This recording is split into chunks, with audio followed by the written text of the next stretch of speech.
So this is the very first important step.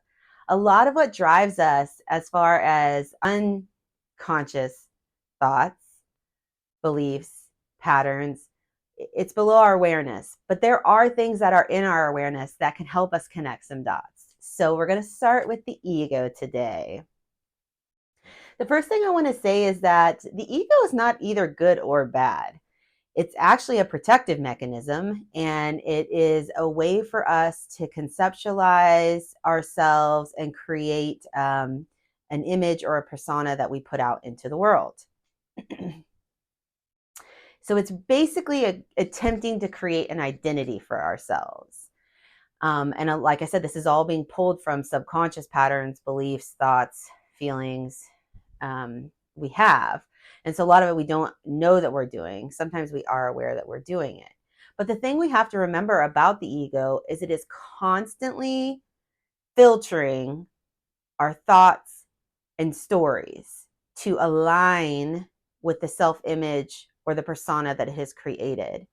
So anything that doesn't feel in alignment with that, the ego will push back on. And that's why sometimes when we're trying to engage in a transformation or healing journey, there's going to be a lot of pushback from the ego because it's trying to keep us in that, what I would call a box, or in that, in alignment with that already conceived notion of ourselves that it has created. So the ego creates a steady stream of stories and thoughts that run through our mind. And they're all coming from our lived past. And so it's recycling a lot of thoughts and beliefs and stories that we have experienced in the past as a way to provide some context or to create a framework for what's going on in the present moment. But it's not ever in real time. It's actually pulling from our past and from historically. So sometimes how we're thinking, seeing, perceiving an event in our 3D world right now is actually being colored by the past. And so sometimes we aren't able to show up in a more responsive way. It feels far more reactive because we're getting flooded with all that energy, past energy coming in that's kind of fogging up, if you will, the glasses with which we're seeing things through. And so our perception sometimes is cloudy. So it's just something to keep in mind. And this is why it's so important to be aware of these, the ego and the ego stories, so that we can then work to move beyond that and be more intentional and, in the way we're responding or showing up in certain situations, so that we are not being reactive, we're being more intentional. Okay. An easy tell for the ego is that it's usually always fear-based thoughts, and it's causing us to feel in some way defensive or overly reactive, or not feeling in our highest self. So the ego is run by fear and shame and anything that we're trying to avoid, whether it would be embarrassment or feeling small or feeling unworthy. The ego is going to create stories around whatever situation is going on to help us keep in alignment with that. So keep that in mind. It's separate from the space of consciousness. So when we are in our present moment and we're conscious and aware and we're actually seeing the ego, so that we have some distance on it, we can see the thoughts and the stories as they're coming up. Then we have some distance and we're more in our consciousness. But that is a skill set that does take repetition and practice, where you have to have a lot of different triggering events where you're, intentionally breathing and holding yourself and being able to see what's happening versus being reactive. And it takes time. It takes time to build that skill set. I'm not saying it's hard. It sounds relatively easy, but it isn't necessarily easy in practice. And so it's just a skill set of just continually, anytime we're feeling activated or triggered, that's when we try and get some distance and we take a pause and a breath and we step back and we try and see the story that the mind is creating. Okay. The one from the past that it's bringing in, ushering in immediately. It happens instantaneously because it's wanting us to see the world through the specific lens. really, when we're talking about having a midlife awakening or an awakening in general, really what that awakening can really look like is just actually breaking through that fog, where we're finally able to see that the ego is creating these stories, and that we have just been, kind of on autopilot, just allowing it to drive our lives and the way we see our lives and the way we see ourselves and the way we relate to others. And so that awakening moment is really that moment of taking back our power and being like, wow, I do have agency over this, because you do. There is agency. It's a decision. It's a choice. Okay. But we have to build the skill sets in order to have that space, and in order to be able to see the ego for what it is. And it's not bad. We just see it for what it is. It's doing its job. So, I mean, thumbs up. Okay. But we want to be able to distance ourselves from that and be able to step back in a way from the ego to see the stories that have been created, so then we can intentionally start creating different stories and aligning with those new stories. And then as we do that, we're going to hit some resistance, and we just know that going in, because we're trying to reprogram, if you will, the ego, and we're trying to intentionally have the identity or the self-concept that we want to show up in the world, not the one that is dictated from our past, because that's what keeps us stuck. And really, a state of suffering is when we're in our ego, because it's fear-based, and because it's keeping us locked inside this patterning. There is a lot of suffering in that, because ultimately, if we were in a state of joy, bliss, contentment, we wouldn't necessarily be trying to transform something in our lives, because we'd be content with where we are. Okay. And so the first step in the ego work really is to start paying attention. So we're going to start paying attention to the thoughts that we're habitually having, and the stories that are created from those thoughts. And so when I say stories, ultimately everything in our life is neutral, and we are the ones that give it meaning. We give it meaning. And so that's where we give these narratives or stories to things in our lives, to kind of, to give them meaning ultimately.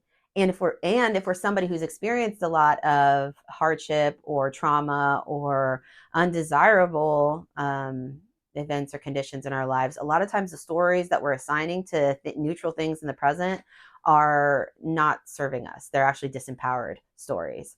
And so we just have to start becoming aware. And this isn't as difficult as you would think, because the funny thing about it is that I call it the top 10 greatest hits, but there's many more than 10 most likely. But you can really start to see these stories, where there's a pattern in them. And so it's kind of like, as you start noticing, you're like, wow, okay, there's that narrative again. And here we go again. For instance, one of the ego stories that I often assign to things is that nothing ever works out. And everything has to be a struggle. And like I said, those are old stories. But sometimes I will notice, if I'm not in my present moment, or in my not conscious of it, when things start happening, or when things, just in life that happen, I will start that story will start playing in my mind, which it doesn't serve me, and it disempowers me, and it puts me in a victim mindset. And so I've become very aware of these stories, and when they happen, I kind of catch it, because I've been, being aware, being present, and I will step back, and I will intentionally reframe that story, right? And I will say to myself, Wiley, this story is not serving you. It's disempowering you. Is there a story that would be more empowering? Am I able to reframe this? And then I will work to try and reframe it, where even if it's a neutral statement, where if something isn't working out, which is to say, this happened. Okay. Doesn't mean things are or are not working out. It's just something that happened in my life and in my world. And if I'm able to meet it there, and the story and the thoughts that I give it, then I could actually move through it in a much more seamless and painless way. Okay. And so that's the first step. And the second step is to notice the repetitive themes, because they're going to be themes, especially when they're ego driven, that are going to be around fear thoughts. They're going to be around labeling thoughts, comparison, and then also judging ourselves or judging others. So whenever you're in that, comparison or complaining or judging or any of those things, or fear, That's ego energy. And so we know that we're in the ego in that moment when we're having those thoughts and feelings, that we're not coming from our higher self, we're coming from our ego self. And so that can be helpful too, just to start to notice. Right now, we're just paying attention and we're just noticing repetitive themes. Really, we haven't moved into trying to change anything per se, but we're just noticing it, and getting to know ourselves very intimately, because we have to know on a conscious level, what are the thoughts, beliefs, stories that are running. Okay. The other thing that could be really helpful is to personify the ego. And so what that means is basically you just give it a name. So the ego is giving you an identity in some way. Okay. It's giving you a box. Okay. And so sometimes it's helpful for me that I've worked with to actually personify the ego and give it a name. So the name that I have given my ego is Negative Nancy. And I'm sorry to any Nancy's out there. The reason I have named my ego Negative Nancy is because growing up, I had a step parent. Her name was Nancy, and I had a lot of trauma, that came as a result of having her in my life. And so as a kid or a young person, you download a lot of those thoughts and beliefs about yourself. And so I find that when I'm in that headspace of the identity or story that I've given to myself, a lot of the thoughts, beliefs, that I'm having are reminiscent of that voice for me. So that's why I call it Negative Nancy. If that's helpful for anyone. Certainly, if you're a Nancy, I do apologize, but you can name it whatever you want. It's just a way to personify it. And so we can step outside of it. And so whenever I find myself in those ego stories where I'm judging, complaining, comparing, I will say, whoa, my Negative Nancy's out. And I will try and like get some distance from it in that way, where I'm able to personify it outside myself, so I can get some distance from it. That might be helpful to some. It may be confusing to others. It's just a way for you to recognize that your ego is not you. It's not who you are. It's actually lower self energy. It's not higher self energy. But we have to be able to work with it and know what's happening and see what's happening, so that then we can move beyond it. And so sometimes giving it a persona can be helpful and fun.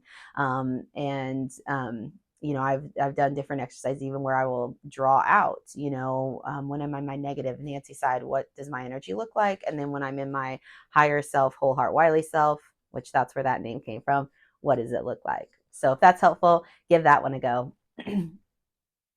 Okay. Whenever we become aware of any ego stories, we really have to show up in that energy of curiosity and kindness. Okay. Because if we're coming at it with criticism or judgment, we are literally, the ego is coming in the back door. Okay. Because that's what the ego does. And so when we find ourselves aware of a story, we really just meet it with curiosity. We're like, wow, okay, so this is giving me really good feedback. Okay. And we meet it in that way. We don't judge ourselves. We don't get down on ourselves. And we don't make it mean something negative about ourselves, because it doesn't. The more we become aware of these things, and the more that we are becoming aware of what's happening, the more empowered we actually are. So this is a good thing. Whenever you uncover an ego story, or there's a big trigger that happens, like, it's a time to be like, whoop, whoop, healing time, healing time. This is an opportunity for me to heal. That's really how you should meet it. Get excited is what I'm saying, because there's a huge opportunity for growth right there. All right. And then, so once we know that the ego story is there, we really want to detach from it. We want to breathe. That's why I was saying getting some distance on it. And we just have to remind ourselves, I'm not my ego. I am not my ego. And, just take a deep breath and drop into your heart center. Right? That's lower self energy. And we want higher self energy. And so we just know that the ego is not telling us the truth. Okay. It's often exactly the opposite of that. It's not true. And so we have to remind ourselves, whenever we're caught in ego stories or ego thinking, that, a lot of it's fear-based. Okay. So if you're having any fear, anxiety, doubt, worry, unworthiness, that's all ego. And so you just recognize that this is ego and this is false. And then we recenter in ourselves, right? And I would also keep track of, any stories that you've uncovered or any thoughts that you're finding repetitively happen for you. Okay, one other thing I wanted to talk about is the actual stories that the ego creates. And a lot of times you're going to see some repetitiveness in those stories that have to do with our worthiness or our deservability. So a lot of times in the ego, we don't feel worthy, we don't feel deserving, and we'll run stories in alignment with that. So telling us that, we're not smart enough, we're not good enough. What if I'm not doing this right? What if everyone laughs at me? What if, what if, what if? Okay, so those are like worthiness and deservability, or believing we don't deserve something because of something we've done in the past, or believing that we'll never be good enough, or any of those thoughts and stories are kind of the worthiness stories and deservability stories. The next one is obviously the fear stories. The fear stories run, it can be anything. I'm scared. What if I fail? What if I'm too overwhelmed? What if I can't do this? What if, all of the fear type energy that comes up within us whenever we try and step outside of our box and move into a new version of ourselves. All the fears are going to pop up. And those are really the things that have been holding you back anyways. And so, whenever those fears do come up, it's going to feel like big energy. And a lot of times there'll be a lot of resistance that we feel because they're powerful, and they're stories that we've been running for a very long time. So on some very deep level, we believe those stories, especially if it has to do with our childhood wounding, where we weren't, our worthiness or deservability wasn't affirmed, or where we had a lot of fears, doubts, or people telling us that we weren't enough in some way, whether that's explicit or implicit. And so it's going to bring up a lot of powerful energy. The other is like time bound stories. So telling us that it's too late, or things aren't happening quick enough, or what if it doesn't work out, or what if it takes too long, or this isn't happening quickly enough. Those are also ego stories playing out and trying to convince you that it's not worth it and that it'll never change. And it's wanting to keep you stuck and staying right where you are. And so those are some of the stories that I would be on the lookout for. Just be aware when you find yourself in any of those, when you're running any kind of stories related to those topics, that likely that's ego, and that it's holding you back. I did want to talk about a couple things that, when we find ourselves kind of overcoming our ego, or we're being more aware of our ego, there's some signposts that you can look for. And I thought it'd be helpful for us to talk about those things. The first thing is that whenever we're feeling defensive, or triggered, or activated, and when I use those terms, what I'm really just saying is that anytime we have a rush of big emotion that happens, or we all of a sudden feel very dysregulated or off center, or it's kind of like when you're having a perfectly normal day and then you get a phone call from work and something has gone awry, that can trigger an activation. Or maybe we're already feeling kind of, we didn't get a lot of sleep, or we're not feeling well, and then our children are very dysregulated and we feel like we're not able to meet them. Like anything that's bringing up a powerful reaction when dealing, it could be anything. It could be related to a relationship, or we're supposed to have, a date or an event that's coming up and we get news last minute that's been canceled, or something that feels disappointing. It could be any kind of trigger, but it just elicits a strong emotional response within us that sometimes feels disproportionate or out of proportionate to the event that's actually happening. It's kind of a tell there. But when we're overcoming ego, when we're able to recognize when we feel defensive or activated, and we're able to actually pause and take a step back and reflect and be more intentional in how we're responding. So if there's that space there for you, that means that you are doing the work and you're increasing your capacity to be more aware of your ego and the stories that it's telling you. The other thing is that we recognize that the ego is just a steady stream of false stories and thoughts that are running. And so, anytime we're having thoughts that are disempowering in some way, we know that our ego is at work, and that, we probably need to reduce that mental energy and kind of ground back down into our body, or we need to sit down with some of those thoughts and beliefs and write them out and see if we can't reframe them in some way, in a more empowering way. But we also have to be able to work with our body. So if we're dysregulated or activated, that's really not going to be the time to do that. We're going to have to work to re-regulate our physiology first. Okay. The third sign that you might be overcoming your ego is understanding and recognizing that other people's behaviors are always about them, and that we don't take it personally.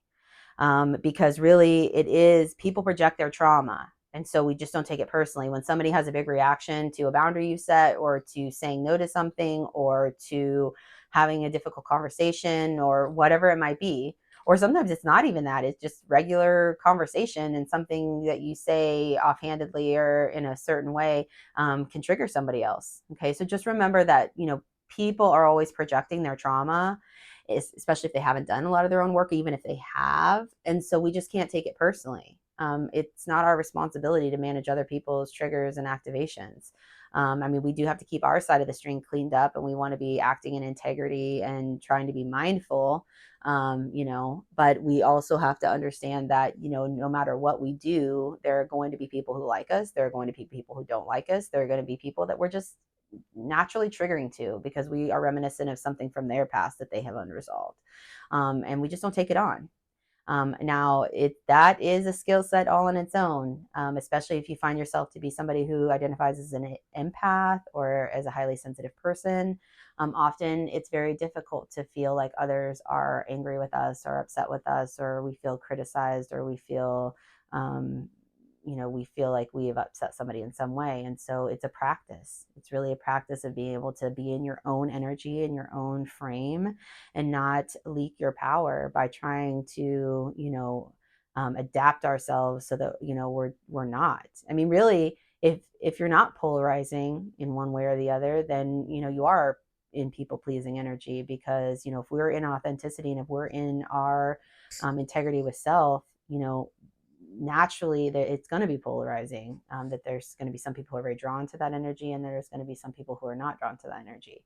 And that's one way that we make ourselves small, is by trying to stay in the middle and just ride the fence so that we don't cause any ruffles, but then we live as a small version of ourselves. So keep that in mind. Okay. One of the 4 things that you are overcoming ego is that you have started to take 100% responsibility for your life and everything that's happening in it. And then you also are taking 100% responsibility for your emotional state. And so nobody can make us feel a certain way. Nobody's doing it to us. Whatever's happening out there, how we feel, what we think, what story we give it, that is our choice. Although until we've done some of this healing work, it may not feel that way. And so we have to take 100% responsibility. If we have a very reactive moment and we act out in an unskillful or undesired way, of course we want to show up and, we want to make whatever amends need made. But really, we don't judge ourselves for that. We just recognize it's feedback, and we make a commitment and intention that we are going to continue to work on our awareness and our ability to get some distance, when we're feeling really activated, whatever that looks like. Sometimes that might literally be saying to somebody, I need to end this conversation, and take a beat here so that I can calm down, or so that I can, be in my highest self when we have this conversation. People, that's an advanced skill, truly. Because how many times have you been in a conversation with somebody where they've actually, advocated for themselves and saying, I'm in an activated state right now, or I'm not, I need some space to calm myself down and before we revisit this. So, and then the last thing would be that you're just beginning to realize how much agency you actually do have over your life and the events that are in it. Through your thoughts, beliefs, and emotional state, and your stories.